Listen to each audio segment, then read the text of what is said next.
everyone, and welcome to the Human Pulse podcast, where we talk about living well with technology. I'm Ann Traeger. And I'm Fabrice Newman. We are recording on January 12th, 2025. Human Pulse is never longer than 30 minutes, so let's get started. Okay, Fabrice, last time we talked about sleep, so maybe today we can talk about staying awake, and specifically with coffee. I believe you got some coffee-related tech for Christmas. Yes, I did, thanks to you. I've been waiting for that for quite a long time. But so I got this. So what I'm showing to the camera is a mug, just a black mug. It doesn't look like much, right? But the thing is, it has a battery embedded and some kind of apparatus to keep my coffee at the right temperature. And it's wonderful. I love it. I use it all the time. So it's called an Ember Mug, E-M-B-E-R. We'll put the link in show notes, and we'll show you a few shots on the screen for those who can watch the YouTube version of our podcast. Yeah, it's wonderful. I've been using it all the time since Christmas. Thank you again. Well, you're very welcome. I got a mug too, which I am now showing to everybody, which has no batteries, but it is the Human Pulse podcast mug. So I'm very grateful for that. And I use it all the time too, not with the same effects because I don't have the right temperature. Okay. And the right temperature is really important for drinking your coffee. So let's dedicate this episode, if you will, to coffee. Okay. Fabrice and I are both complete, total coffee snobs. We love coffee. We drink coffee. We obsess over temperatures, among other things. So I thought I'd bring a little bit of research into this podcast. So there's the University of California Davis Coffee Center study that found that the most acceptable drinking temperature range for coffee is 58 to 66 degrees Celsius. So that's about 136 to 150 degrees or 151 degrees Fahrenheit. And it is most enjoyable at a mid-range between 60 and 62 degrees Celsius. So, Fabrice, what is your peak temperature now that you have played around with setting the temperature with your mug? Yeah, so let me go back to the mug a bit. The interesting part, there are several interesting parts with this mug. It can keep the coffee warm. It's also Bluetooth enabled, so you can connect it to your phone, or in my case, to my tablet. There's a little app. And then you can set the temperature, and you can go from 55 degrees Celsius to 62 or 3. I don't exactly remember. Forgive me, I'm not good in imperial measurements.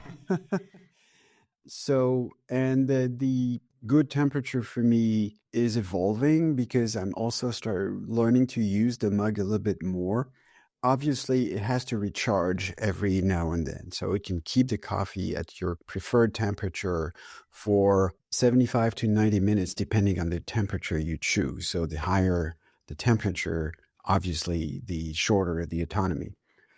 And so I had this impulsion to lower the temperature just to, save battery life, as I would do with a phone, right? But the thing is, who is you here? Okay. Yes, okay, I am guilty as charged. The thing is, I started to use the mug so much during the day that it would be then anyway completely empty in both meanings of the term. So I chose to plug the charging pad and to put it in my office where I most used the mug. So if you keep I will show that also on the video feed. If you keep the mug on the charging pad, then obviously it will keep charged, and whichever beverage you have in there will stay warm. So I upped the temperature a bit thanks to that, because I didn't fear anymore for the battery in the mug to be empty. So now my preferred temperature for coffee is 59 degrees Celsius.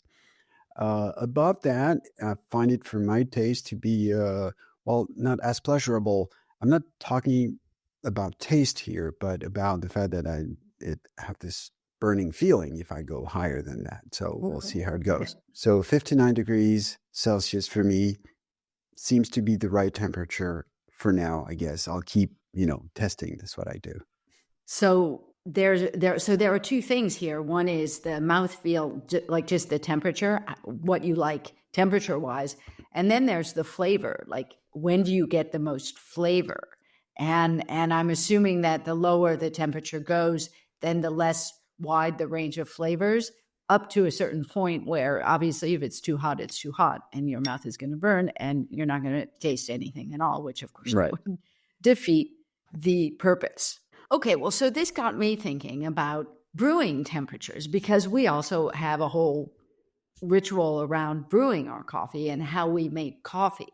So I was looking at the optimal temperatures for brewing coffee. So a long time ago, we got a water kettle that allows us to choose the temperature.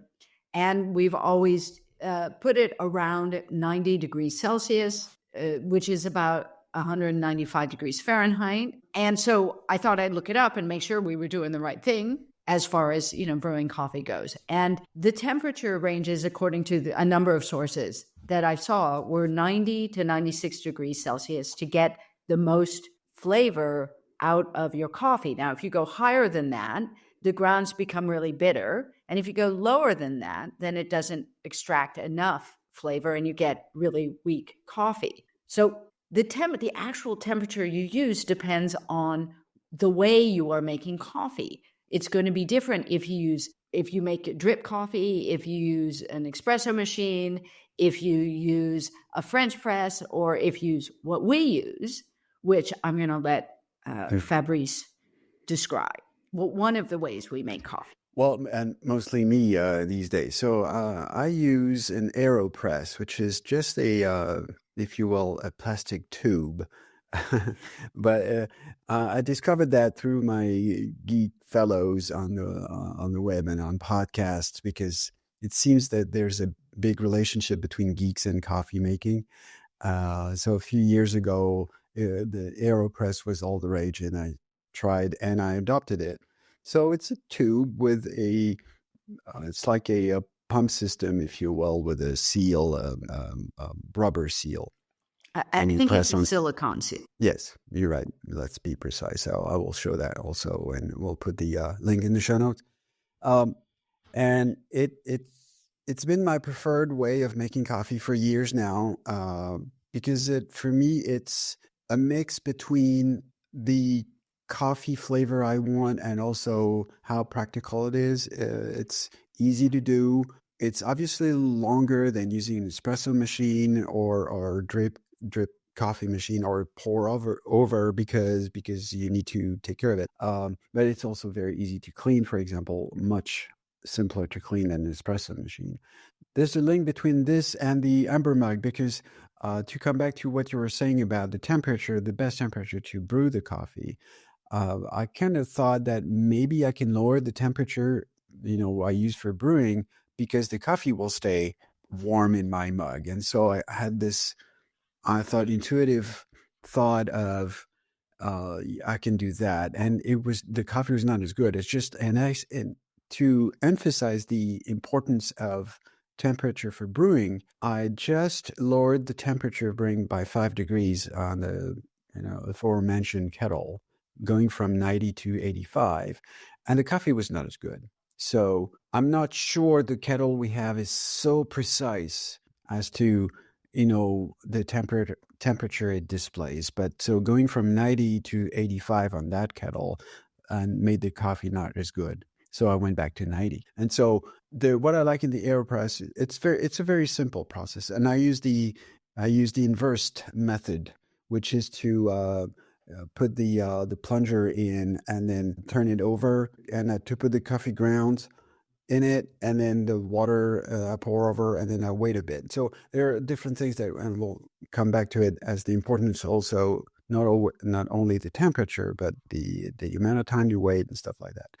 And this is what I like. And what I like with that method is that I was able also to try different grinding sizes to help get to the flavor I prefer. It's so interesting. So the Aeropress is technologically interesting as well, and it was developed by some geek. And please do go to the website and learn all about the history of this because it's really quite interesting. So it combines, because you have the seal and you press down, it combines pressure extraction and then what we call immersion brewing, which is when the grounds are immersed in water, which is what you do in a French press. And then it's got micro filtration. And there are two different kinds of filters with the Aeropress, and we'll come back to that. There's also this thing about temperature control that we've talked about. So it allows you to actually make the coffee at a slightly lower temperature so that you don't get that bitter flavor we were talking about. And there's the compact design. Now, I always use the Aeropress when I travel because I'm very particular about the kind of coffee that I drink. And I drink primarily decaf. And so I bring it with me, and I bring the Aeropress with me. And then I can have my whole coffee ritual with me because it's easy to carry. It's very compact. And let's see what else is, that's already pretty good. I mean, it's a really fantastic design. We both use the metal filters. They have metal filters and paper filters for Aeropress. And I choose the metal filters because paper will absorb some of the oils that contain some of the goodness and deliciousness and beneficial elements of coffee. Yeah, you told me that. So I'm only using metal filters as well because of that, and it's true. And I tried, so I should try again because it's been a while to taste and feel the difference. But if I remember correctly, with the metal filter, it seems that the coffee is more complete, if you will, fuller, I guess would be the term. Yeah. And so I keep using the metal filters. There's one thing, so I'm using that every day, several times a day, as you know, but you use the Aeropress only when we travel, because there's one thing that you don't like in the Aeropress is that it's made of quote unquote plastic. So it's obviously food grade plastic, whatever it's called, right? Still, you prefer another way and another utensil to make your coffee. Tell us more about it. Yeah, so you're right. And I completely trust Aeropress that they're, choose the best and highest quality food grade plastic that, so that we can drink from it. However, I, out of principle, avoid plastic as much as possible, just in case. It's my just in case policy.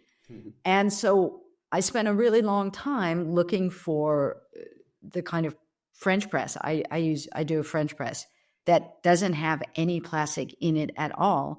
And I found one made by Le Creuset, and it's made out of ceramic. And it has, so it's a Creuset, it's a French brand called Le Creuset, and they are known for their ceramics. And so it's made out of ceramic, and then it has entirely metal filtration system. So that's the one I use. I also like it because of the quantity. I have 1 cup of coffee every day. And it's not a small cup of coffee. It's kind of a big cup of coffee. Okay. So if I use the Aeropress, it doesn't make it big enough for me. It's that simple. This is my great frustration when we travel, because then I have to make these mixtures of very strong coffee, to which I add a little bit of water so I can make it a little longer and all of that. So when I have my French press, I don't need to do that. Well, we'll go back to that, but people have to know that you don't drink only coffee in that big mug of yours, right? You add many things to the coffee, and cocoa first, but not only that. So we'll have to go back to the mixture that we actually drink every day. Oh, right? Absolutely. I think we will. But I wanted to talk a little bit before we do that about the technology in coffee. I mean, with regards to living well and our topic here. Because it's not only about taste. So I love coffee, and obviously this is the main reason why I drink it. But there are some, as we know, lots of different effects of coffee and caffeine on the body, and you're an expert on that. So Yeah. this is also Well, why so we wanted to most talk people about it. drink coffee for the caffeine, right? Because it keeps you awake. So how does it do that? It's really, really a very cool thing. Okay. So the caffeine is going to bind in your brain with something called an adenosine receptor. Adenosine signals tiredness. And what happens is over the day, we collect, the brain adenosine receptors will collect adenosine. And then at the end of the day, you feel tired. So when you drink caffeine, it will block that. And so you don't feel sleepy. Okay. And caffeine will block those receptors for 4 to 6 hours. It really depends on your genetics and, well, how much caffeine you get and so on and so forth. So you get 4 to 6 hours of wakefulness or greater wakefulness. And it takes about 10 hours to completely eliminate caffeine from your system. So if you look at this, practically speaking, that means 10 hours before you go to bed, if you want to be sleepy, you should stop drinking coffee, okay? Or taking in any caffeine, because there is caffeine in other things, if you want to sleep well. Okay, it's a pretty simple calculation to make. Obviously, it depends on how sensitive you are to caffeine and so on and so forth. But it's a good rule Because to follow. we all know people who like to have a cup of coffee at the end of dinner, for example, which is even in my case, because I drink quote unquote lots of coffee during the day, but I tend to stop at 2 or 3 p.m. And if I drink coffee after dinner, it's going to have an effect on my sleep. Yeah. And I think that people who drink coffee, who drink a lot of coffee and who drink it after meals and who insist on it, and the bitter flavor is going to help with digestion. I mean, there's something about closing off a meal, at least from a flavor standpoint. That's really, really interesting. However, I would challenge those who think that it doesn't affect their sleep to actually go off it for a while and see. Okay. It takes a while when you go off of coffee. Oh boy, does it, because I tried. And there is no way out of it. If you quit coffee, the first 3 days are just going to be hell. Okay. Yeah. Because we get addicted to coffee. Okay. We build up a tolerance. And it's really interesting to actually go through the experiment of going off coffee for a while. When you drink coffee regularly, your body creates more adenosine receptors. What does that mean? It means that you feel more tired. So it's actually not a really good thing if you want to feel less tired. So the more you drink coffee, the more adenosine receptors you have. And so you actually need more caffeine in order to feel the same thing that you felt before. So you need more to feel the same kind of alertness. So that's really interesting. And so when I realized that was happening, I went through a number of experiments. I got off of coffee for a while. Now the first 3 days are hard, but for an actual reset, it takes about 2 weeks without caffeine in order to get back to where you were before. And so the way that you can hack this to be more alert is to go off caffeine and completely for 1 to 2 weeks, and then to reintroduce it, but irregularly. So when you reintroduce it, it has more effect. You don't need as much because you've reset your adenosine receptor numbers, which is very cool. And it means it works better. And so what I did for a really long time is that I would use caffeinated coffee every couple of days, okay, so that I didn't lower my numbers. I would alternate between no caffeine and caffeine. And that way it just worked better and I felt more alert. And I'm all about energy, so I always want to have more energy. Well, the thing is that I developed such a sensitivity to the caffeine that I don't actually need it anymore at all. And there occasionally, if I know I have a really, really long day or I'm feeling, or I had a bad night's sleep or something, I'll only add a few caffeinated beans into my decaf in the morning just to have an extra boost. But other than that, I don't need it. Now, I know that some of you out there know and will probably, bring it up that decaf is not entirely decaffeinated. It does have a little caffeine in it. Absolutely. When I get off the caffeine, which I do on a regular basis, off it altogether, then I take out the caffeine, the decaf, the chocolate, and all of that. Okay. And that's just to reset. But now if I have more than just a few grains of caffeinated coffee, I'm actually climbing the walls. Okay. I've reset my sensitivity, and I see Fabrice laughing because he's seen me on full caffeine. No, it's great. This on no caffeine. Okay. So it's been more difficult for me to get off of caffeine, maybe off of coffee, basically, because I like to drink it. And so, and if I stop coffee, I do have these withdrawal effects of, strong headaches and stuff like that. Yeah, it's hard. I get it. I have to admit, so there's one side effect of this Ember Mug, which is I actually drink less coffee thanks to it, because I can drink it more slowly. Interesting. Right? Because this is one of the things I don't like. When your coffee is getting cold, it's not as good. It's not as pleasurable. With this apparatus, the coffee stays warm because it's its main purpose. And so I can drink it more slowly. And really, it reduced my coffee intake. So, it was a side effect I was not expecting. Well, there are a few other things about coffee that I think are really interesting. Some hacks, okay, to get the most out of it. Now, coffee is actually really good for you. I mean, there's lots out there, a lot of studies out there. I didn't look into it here to bring those in, but coffee is really good for you to a certain extent. That said, I'm all about getting the most out of what I do. So how do you get the most out of coffee? So first of all, we talked about, going off it and working on your adenosine receptor numbers. Second way of doing that is to wait about an hour after waking up before you drink your coffee. Okay? And I know, when I mention this to people, I kind of see them squirm, because I know a lot of people who get up and they're just, don't want to talk to anybody until they've had their coffee. And I get that. And it's just an adaptation process. But why would you do that? So first of all, because the cortisol levels in your body will peak naturally 30 to 45 minutes after you wake up in the morning. Okay. This is how, it's because of cortisol that we get out of bed and that we wake up. And so it's on the rise when you get up. Otherwise you would not get up. And about 30 to 45 minutes later, it's at its peak naturally. And if you drink coffee during that period and during the peak, then you get an excessive spike and you can feel overstimulated and jittery. Know that coffee takes about 15 minutes to kick in.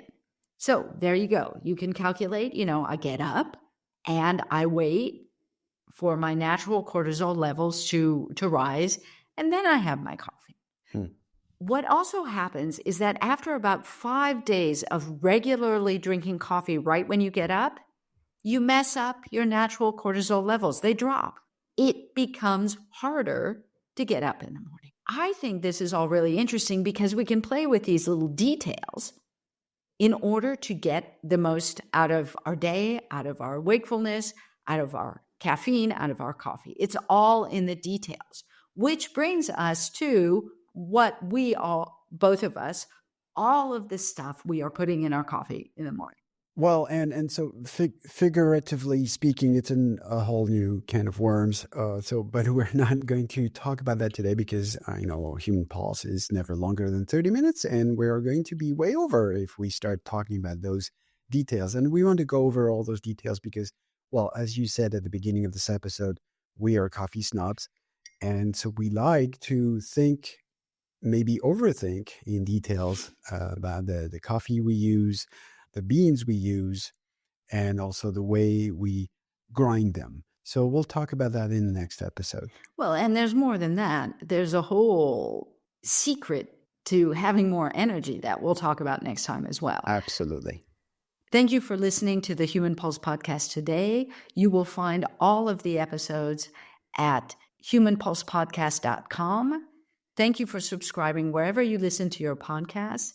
Please do leave us a review, as that helps other people to find our podcast.